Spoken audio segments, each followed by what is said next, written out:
안녕하세요. 도로공사 고혜림입니다. Hai gengs, balik lagi di Fin Station. Apa kabar semuanya? Gimana puasanya? Lancar dong? Nah, sekali lagi Mimin hadir untuk menemani ngabuburit kalian semua nih. Dan kali ini karena banyak banget yang request dan Mimin gak tegaan orangnya, ya udah deh, sebagai selingan Mimin akan bahas kakak kandung Mimin yang cantik jelita ya. Dia adalah Ko Yerim.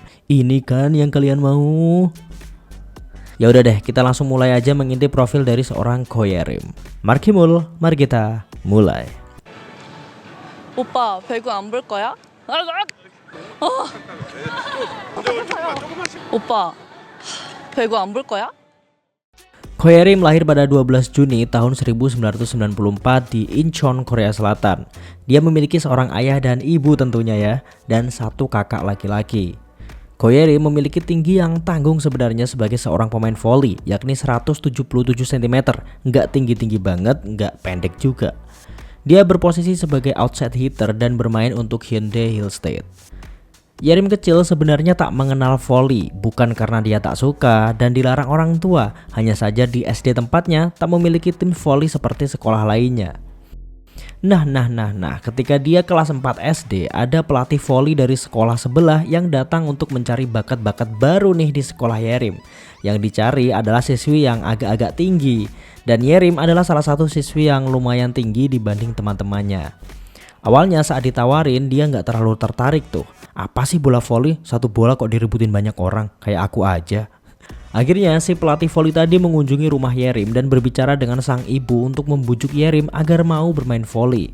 Dan akhirnya atas rekomendasi sang ibu, Yerim pun mulai bermain voli pada kelas 5 SD dengan bimbingan pelatih voli sekolah tetangga tadi.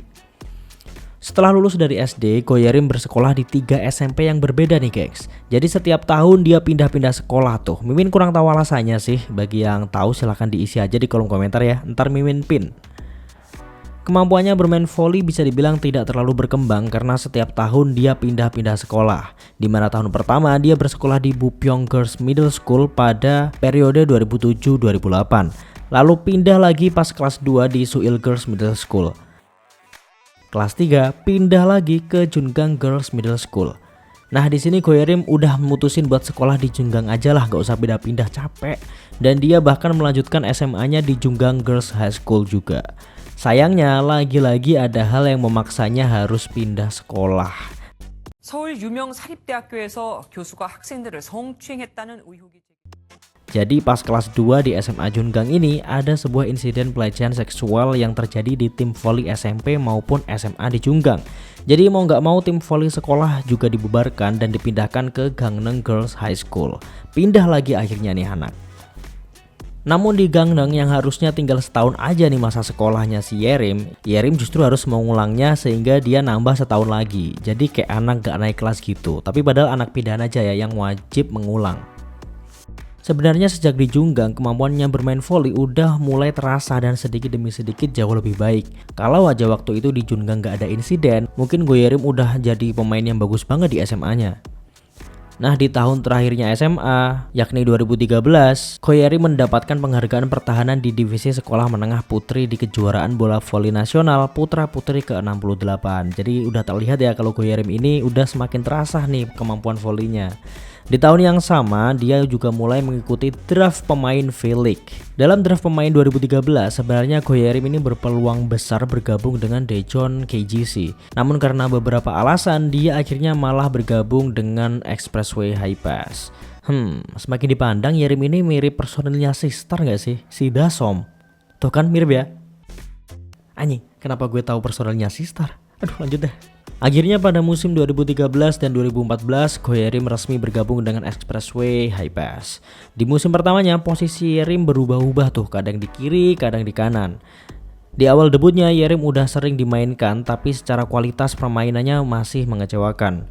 Untungnya waktu itu ada Hwang Min-kyung sebagai opsi serangan nomor 1, bermain cukup baik sehingga bisa menyelamatkan tim dari keterpurukan.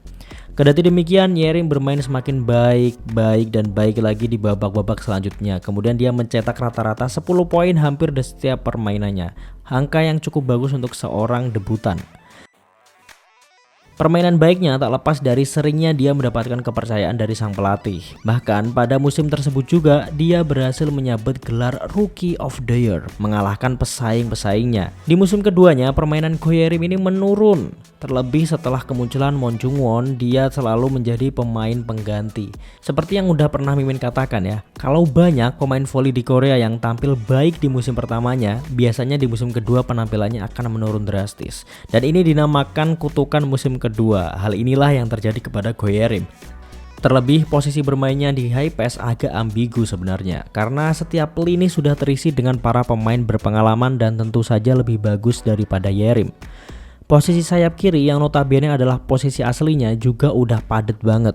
Saingannya bukan hanya starter tapi juga pemain timnas. Berat pokoknya. Namun di musim selanjutnya Go Ye-rim semakin mengimprove dirinya dan berhasil merebut posisi starter. Hal ini juga nggak terlepas dari keluarnya Kim Som-young dari high pass musim sebelumnya. Penampilannya yang tidak stabil itu mulai hilang dan bermain dengan konsisten. Musim 2016 dan 2017 pun menjadi musim terakhirnya di high pass. Di musim 2017-2018 dia akhirnya bergabung dengan IBK Altos. Kehadiran Go Ye-rim adalah untuk menggantikan posisi Park Jong-ah yang hengkang dari IBK. Para fans IBK sebenarnya sangat kecewa ya atas kepergian pemain sepopuler Park Jong-ah gitu dan digantikan oleh Go Ye-rim yang notabene masih kalah populer lah sama Park Jong-ah. Namun tim pelatih mengatakan bahwa Go Ye-rim adalah pilihan terbaik saat itu untuk mengisi kekosongan di IBK. Go Ye-rim pun akhirnya berhasil membuktikan bahwa dirinya sangat layak dan gelar Rookie of the Year bukanlah kebetulan semata. Go Ye-rim, Kim Hae-jin, dan Madison saat itu bahkan menjadi trisula terbaik andalan IBK Altos. Tren positif IBK kian melonjak naik.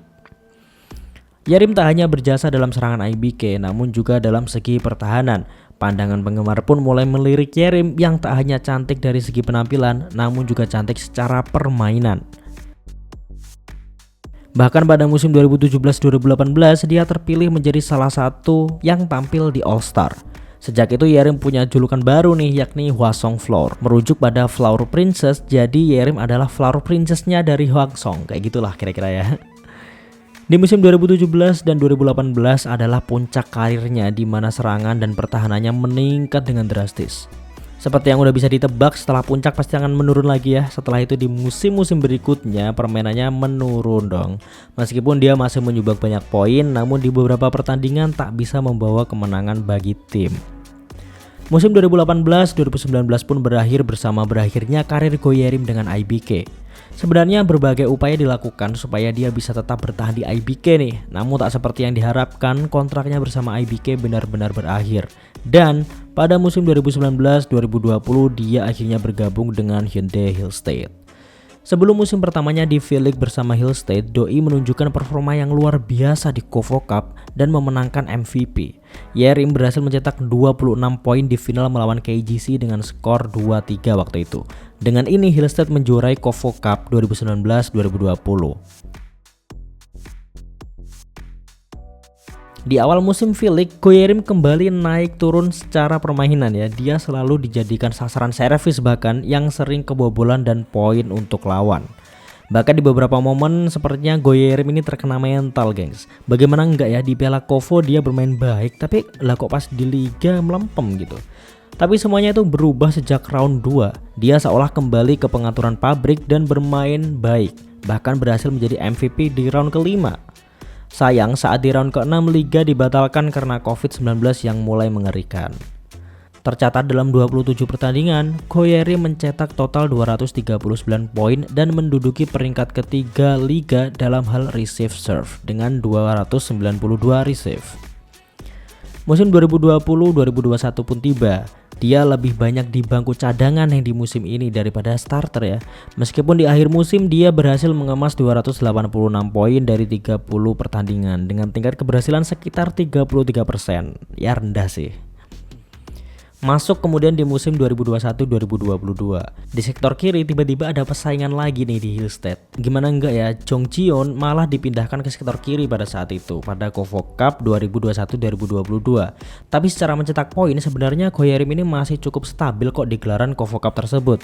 Tapi sayang ya, saat itu dia harus terkena cedera bahu. Sehingga walaupun Hillstead keluar sebagai pemenang, Hye-rim sangat kecewa karena dia pikir dia tak bisa menjadi bagian dalam kemenangan tersebut. Jika dilihat dari musim 2021-2022, sebenarnya permainan Hye-rim ini tidak sebagus itu, tidak bagus-bagus amat lah, ya standar. Tapi Hye-rim malah mendapatkan kenaikan gaji yang cukup lumayan. Nah, ada isu kalau naiknya gaji Hye-rim didapatkan dari pemotongan gaji Yang Hyojin. Hal ini rame banget tuh pada waktu itu. Ada yang lebih tahu soal ini mungkin boleh spill di bawah ya. Di musim 2022-2023, Go Hye-rim dipanggil ke timnas VNL karena menggantikan Jong Ji-yeon yang mengalami cedera patah tulang saat latihan di timnas. Di liga, penampilannya kembali naik turun namun masih dalam kadar yang baik. Penampilannya sedikit mengecewakan karena ternyata dia mengalami cedera lutut. Dan dengar-dengar bahkan dia menunda operasi karena harus main sampai musim berakhir. Entah ini dari manajemen atau dari Hye-rim sendiri ya. Tapi kayaknya dari Hye-rim sendiri sih. Dia agak bebel mungkin. Tapi akhirnya di musim 2023-2024 dirinya memutuskan untuk menjalani operasi di awal musim dan menjalani masa pemulihan yang cukup lama. Yang bisa dilakukan saat itu tentu hanya lompatan-lompatan sederhana, tak lebih. Dan ini pasti akan menyulitkan Go Hye-rim untuk mengikuti musim 2023-2024 dengan baik. Hye-rim tetap bisa kembali ke lapangan dengan catatan tak banyak yang bisa dilakukannya seperti musim-musim sebelumnya. Dan dia selalu menjadi pemain pengganti pastinya karena kondisinya tersebut. Meskipun begitu, dia bermain cukup baik kok saat diberikan kesempatan. Nah, saat dia mulai pulih di pertengahan musim, performa Go Hye-rim meningkat. Bersama dengan Wipawi, Jong Ji-yeon, Kim Jong-hyang, dan Ko Min-ji, Hyundai Hillstead berhasil membentuk pemukul-pemukul terbaik sepanjang masa bagi mereka.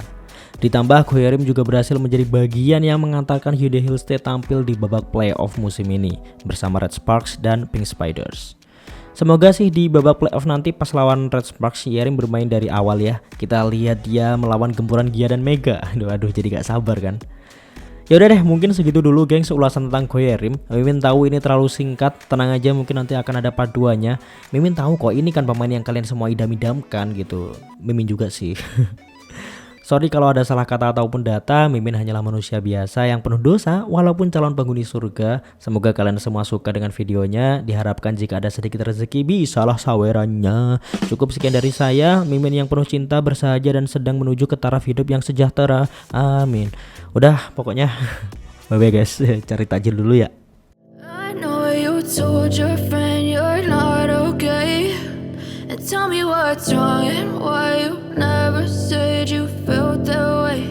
And guess you're trying to stay strong and fake a smile until I look away. But I've known you too long, it hurts to watch your blue eyes fade to gray as you fade away.